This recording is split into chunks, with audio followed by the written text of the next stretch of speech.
Da grafite ao grafeno, o advento da nanotecnologia abriu múltiplas portas para a ciência aplicada. Através de uma potente lupa binocular, observa-se um circuito impresso com semicondutores que incorporam grafeno monocamada. Descoberto já no século XX, o grafeno protagoniza uma revolução científica e tecnológica que está a passar por Portugal. Atrás de amplas janelas de vidro, vários vultos circulam em longos corredores brancos, como numa coreografia não ensaiada mas surpreendentemente harmoniosa. Num cenário de ficção científica, iluminados pelas luzes amarelas e azuis que a complexa maquinaria emite, os investigadores do Laboratório Internacional Ibérico de Nanotecnologia INL, em Braga, criam um dos mais revolucionários materiais da atualidade, o grafeno. Embora o nome pouco diga ao cidadão comum, é provável que já o esteja a utilizar no seu cotidiano. Na verdade, é a forma cristalina, bidimensional, do carbono, mais tradicionalmente visto na forma de grafite. O material do humilde lápis consiste numa camada microscópica de átomos de carbono, com propriedades que o tornam imensamente versátil em múltiplas indústrias tecnológicas, dos aviões aos satélites, passando por instrumentos médicos, telemóveis e até na roupa. As suas aplicações parecem não conhecer limites. Na forma mais pura, em monocamada, com espessura de apenas um átomo, o seu valor pode atingir 100.000 euros por grama. O grafeno foi descoberto recentemente, em 2004, por Andrei Konstantinov Vozelov, da Universidade de Manchester, que no final da década receberam o Prêmio Nobel da Física por esse trabalho. Em 2013, a União Europeia criou uma das mais ambiciosas empreitadas científicas de sempre, Tigrapene Flagship, atribuindo mil milhões de euros a um conjunto de grandes indústrias e laboratórios acadêmicos, com o objetivo de dar vida ao grafeno e de aplicar no cotidiano de milhões de pessoas. Como se obtém este supermaterial? A produção de grafeno monocamada exige pessoal altamente especializado, além de infraestruturas e equipamentos muito específicos e dispendiosos, algo apenas possível numa unidade como o INL de Braga, que conta com uma equipe de 300 técnicos e um investimento inicial de 100 milhões de euros, comparticipado pelos governos de Portugal e Espanha. A sala limpa do INL, a mais avançada do país, mantém a temperatura constante e efetua uma filtragem de ar extremamente eficiente. O Single Layer Grapene é o Fórmula 1 do grafeno, resume, com humor, o físico Pedro Alpuin. Com a necessária paciência que anos de docência na Universidade do Minho lhe conferem, procura explicar o conceito em termos inteligíveis. A matéria-prima é um gás, o metano, a partir do qual, com recurso à tecnologia de deposição química de vapor, Chemical Vapor Deposition, o grafeno é criado, usando como sementes pequenos defeitos no cobre de alta pureza, o catalisador do processo. O cobre, cuja superfície é parcialmente oxidada, é aquecido a 1030 graus Celsius, ligeiramente abaixo da sua temperatura de fusão. É criada apenas uma monocamada de grafeno sobre o cobre, em cristais que podem chegar a ter mais de 2 milímetros de diâmetro, mostrando um disco dourado nas mãos, semelhante a um enorme CD. Continua. Compenetrado, é necessário libertar o grafeno da placa de cobre, aplicando um polímeros, que fixa o grafeno no momento da dissolução do cobre. O polímero é posteriormente removido, já assente numa superfície de óxido de silício, e os dispositivos são então impressos no grafeno, à escala da bolacha de silício, um suporte comum na eletrônica, completando-se assim o processo. Nas instalações da Grapenest, na antiga fábrica de massas Volga, um exemplar de borracha compósita com grafeno é analisado pela equipa técnica. A versatilidade deste supermaterial levará à substituição do silício em muitas aplicações atuais. Bem longe do horizonte de cruzes e torres cineiras que torna Braga inconfundível, após uma curva apertada da estrada sinuosa que sobe a serra, destacam-se à distância grandes silos cilíndricos. O dia sombrio e a chuva intensa camuflam a paisagem e emprestam-lhe um ambiente pós-industrial. Entramos no Volga Park, antiga fábrica de massas alimentares, em Severo do Volga, recentemente renascida da ruína, como uma fênix tecnológica. Agora, a fábrica acolhe uma empresa muito particular, a Grapenest. Fundada em 2015 por Vitor Abrantes, Bruno Figueiredo e Rui Silva, esta startup especializou-se em grafeno e é constituída por uma equipa jovem, liderada por Vitor Abrantes, estudante do mestrado em Engenharia de Materiais,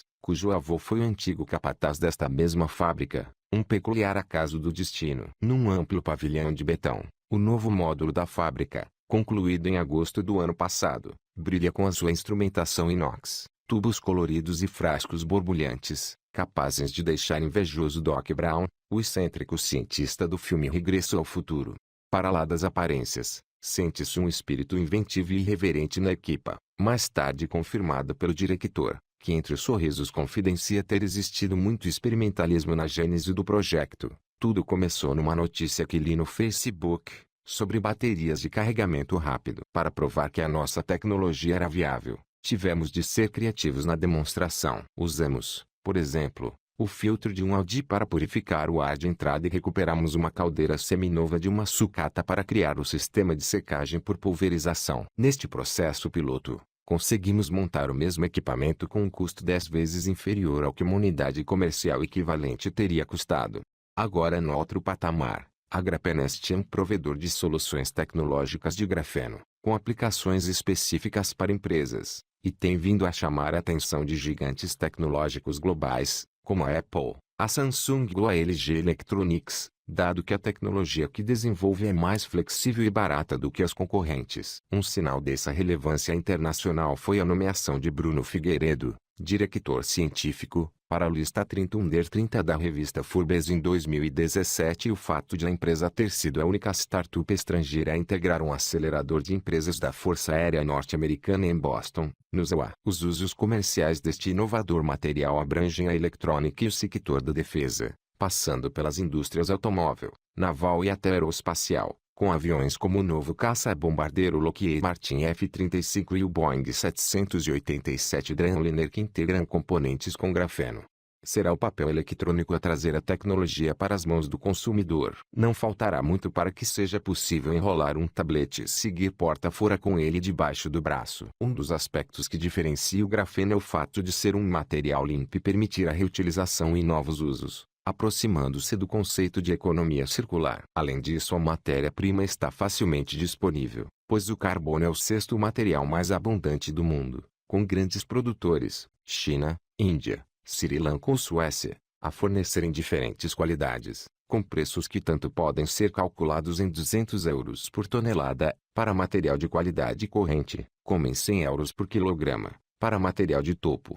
O grafeno é como uma folha de papel, enquanto o grafite é uma resma dessas folhas, diz Vitor Abrantes. O grafeno é composto por átomos de carbono dispostos numa conformação que se assemelha a favos de mel. Ao contrário do grafeno monocamada produzido no INL, muito mais dispendioso e tecnologicamente mais difícil de criar, aqui trabalha-se numa versão designada F-Layers. Com a nova unidade industrial, que no conjunto implicou já um investimento de quase 2 milhões de euros, a Grapenest tem capacidade de produção de 1,5 toneladas a ano, mas espera expandir esses números em poucos anos. O cidadão comum tarda em compreender a excitação que esta revolução provocou na comunidade científica, mas as múltiplas aplicações do material e as áreas de grande impacto onde ele será aplicado justificam o entusiasmo. Além da proteção de dados que a já referida blindagem eletromagnética proporciona, que pode ser também utilizada no revestimento de bolsos ou carteiras, protegendo telemóveis e cartões bancários. Ao eliminar a interferência rádio e eletromagnética, a boa condutividade elétrica permite a aplicação em inúmeros equipamentos eletrônicos. Um dos principais trunfos tecnológicos do grafeno é a diminuição de peso, que poderá também abrir novas portas à redução do consumo energético em aeronaves ou automóveis. Um carro normal tem 2 a 3 km de cablagem elétrica. Com a óptima condutividade do grafeno, poder-se abaixar 75% o peso destes componentes, por substituição dos metais usados, o que aumentará indiretamente a autonomia e eficiência dos emergentes veículos elétricos.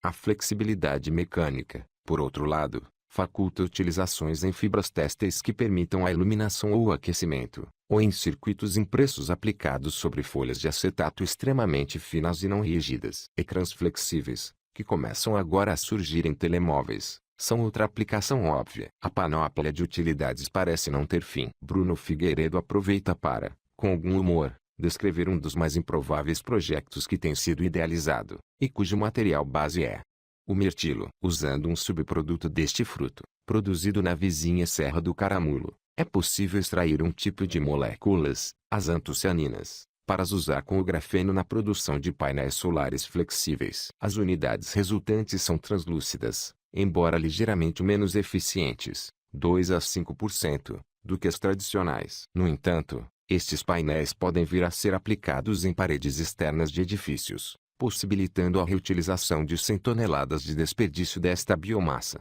Talvez o uso mais revolucionário seja na área da saúde. Ainda em fase de desenvolvimento, vários dispositivos já integram o grafeno. Um deles, no âmbito de um projeto europeu liderado pela Universidade de Aveiro, procura a cura para paralisia por danos na espinal medula. Para a reparação, é estimulada a produção de células saudáveis sobre um implante tubular, depois aplicado no corpo do paciente. A Grapenest colabora no desenvolvimento do circuito elétrico que promove a estimulação, estando para breve testes em vivo. Jérôme Bormy, um afável investigador francês radicado em Portugal, conduz-nos pelo labirinto de salas repletas de máquinas do tamanho de um caminhão e que são uma metáfora moderna da Torre de Babel, tal a diversidade de feições que nos fitam e das línguas que se escutam.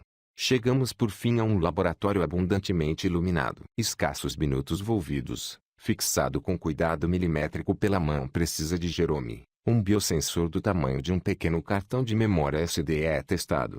O investigador esclarece que o seu desenvolvimento tem o objetivo de proporcionar análises in situ e resultados rápidos, que hoje exigem complexos equipamentos e processos laboratoriais, e que poderá vir a ser utilizado em cenários de catástrofes naturais ou rastreamento de doenças em regiões remotas. Na escala TRL, que mede o nível de adequação tecnológica de uma solução para um problema concreto, originalmente desenvolvida pela Agência Espacial Norte-Americana, NASA, que vai de 1 a 9, encontra-se já no nível 4, significando que a tecnologia foi validada em ambiente laboratorial e tem viabilidade para desenvolvimento continuado. Da ponta afilada da pipeta, cai uma gota translúcida, que brilha com laivos multicoloridos. Poderá vir a ser de sangue, saliva ou outro material genético. Num futuro não muito distante, um destes dispositivos salvará milhares de vidas. E tudo começou num material abundante na natureza e que, na viragem para o século XX, era quase desconhecido.